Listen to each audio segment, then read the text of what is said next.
Bonjour, je suis Patrick Muller, coach relationnel. L'adresse de mon site est patrickmullercoach.com. Elle s'affiche ci-dessous. Dans cette vidéo, je vais vous parler de la communication non violente que l'on abrège par les 3 lettres CNV. Il y aurait tellement à dire sur la CNV. Aujourd'hui, je vais me contenter de vous en parler uniquement dans les relations amoureuses. Cependant, avant d'entrer dans le vif du sujet, je vais vous en donner les principes de base. La communication non violente a été mise au point par le psychologue clinicien Marshall Rosenberg. En Amérique du Nord, son continent d'origine, la communication non violente est très répandue, y compris dans le milieu professionnel. Alors pourquoi pas chez nous, en Europe? Je vous rassure, on y arrive progressivement. Utiliser la communication non violente vous obligera à repenser votre manière de communiquer quand vous avez un reproche à faire à une personne. Grâce à elle, vous allez réfléchir à la nécessité de vos paroles. Dois-je vraiment lui dire cela? Est-ce si important pour moi? Vous allez respecter l'indépendance de la personne avec qui vous vous exprimez. Alors, vous vous demandez sûrement avec quel type de relation puis-je l'utiliser? J'ai une très bonne nouvelle pour vous. Vous allez voir, vous pouvez l'utiliser dans tous les types de relations, qu'elles soient amicales, familiales, professionnelles ou amoureuses. La communication non violente fonctionne très bien pour régler un conflit entre 2 personnes. Bon, venons-en au domaine qui nous intéresse. Qu'en est-il de la communication non violente dans le domaine amoureux? Vous allez voir, elle va changer votre vie de couple. Vous allez me dire, oui, mais comment fait-on? Comment cela fonctionne? La règle principale consiste à ne pas utiliser ou à peu utiliser le tu ou le vous. Je vous propose un exemple pour que ce soit plus clair. Vous avez dit à votre conjoint d'aller chercher du pain. Mais en rentrant du travail, vous voyez qu'il n'y a pas de pain. Comme tout le monde, vous allez sûrement dire une phrase qui ressemble à celle-ci, que nous avons tous dit un jour. Pourquoi n'as-tu pas été à chercher du pain comme je te l'avais demandé? Dans cette phrase que nous avons encore une fois tous dit un jour, vous exprimez votre déception en faisant culpabiliser la personne parce qu'elle n'a pas acheté du pain.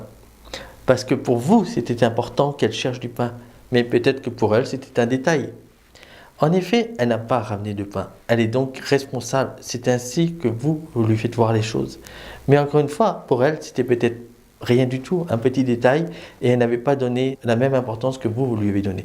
Votre conjoint, votre conjointe va être sur la défensive. Du coup, sa réponse ne pourrait ne pas vous plaire, puisqu'elle ne va pas comprendre. La personne pourrait même hausser le ton, et cela entraînera aussi un haussement de ton de votre côté, et s'en suivra une dispute entre vous deux. Car pour vous, c'est important, pour elle, ça ne l'était peut-être pas autant. Bon alors, que faut-il dire? Dites plutôt, je pensais qu'il y aurait du pain à mon retour. Dois-je aller en chercher? Dans cette deuxième phrase, vous exprimez aussi votre déception. C'est très important d'exprimer ses sentiments. Mais sous cette forme, vous respectez la personne à qui vous le dites. Le fait de dire « je » vous oblige à vous poser la question. Est-ce que je le pense vraiment? Est-ce que le problème mérite d'être abordé ou est-ce anecdotique? Avant de parler, vous devez donc observer la situation, l'analyser, identifier vos besoins et les exprimer sans être violent.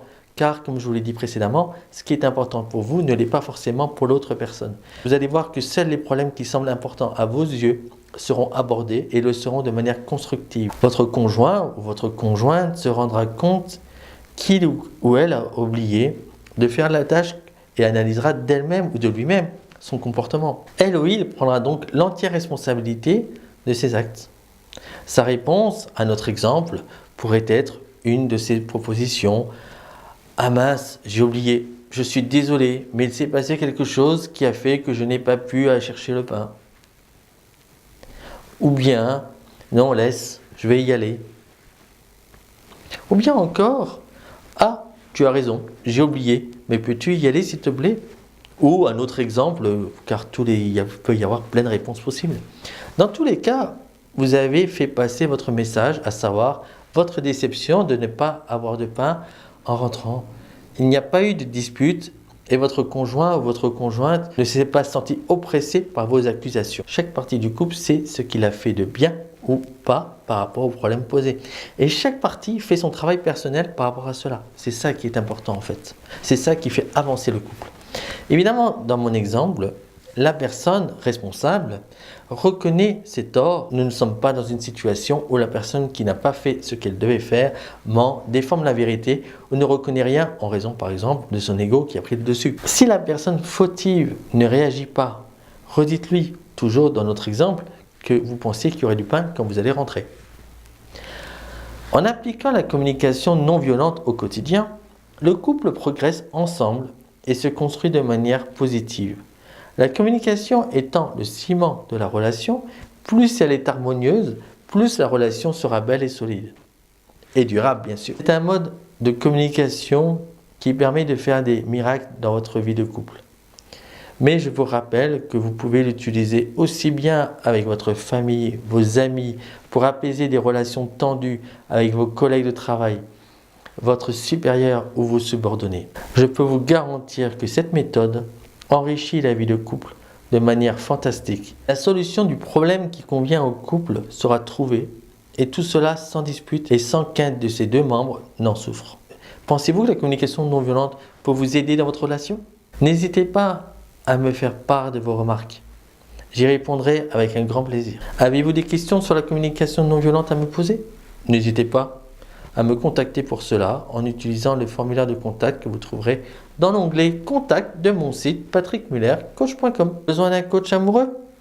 Ne restez pas bloqué avec vos problèmes. Je propose des consultations de coaching en ligne, par téléphone ou par email. Contactez-moi pour en savoir plus. Réservez une consultation dès maintenant depuis ma boutique en ligne de mon site dont l'adresse est inscrite ci-dessous. Vous regardez peut-être cette vidéo soit depuis mon site, soit depuis le site de YouTube. Si vous êtes sur mon site, je vous invite à le visiter. Allez voir mon profil, écoutez mon passage à la radio, visitez l'onglet de ma boutique, mes consultations ou bien encore mon blog pour y voir d'autres vidéos. Vous pouvez vous inscrire à ma newsletter mensuelle pour recevoir toutes mes vidéos. Pour cela, rendez-vous dans l'onglet Contact pour en faire la demande sur mon site, bien sûr. Si vous êtes sur YouTube, je vous invite à visiter mon site dont l'adresse s'affiche ci-dessous, à vous abonner à ma chaîne pour recevoir mes vidéos ou à vous rendre sur ma chaîne pour voir mes autres vidéos. En tous les cas, je vous dis à bientôt pour une prochaine vidéo.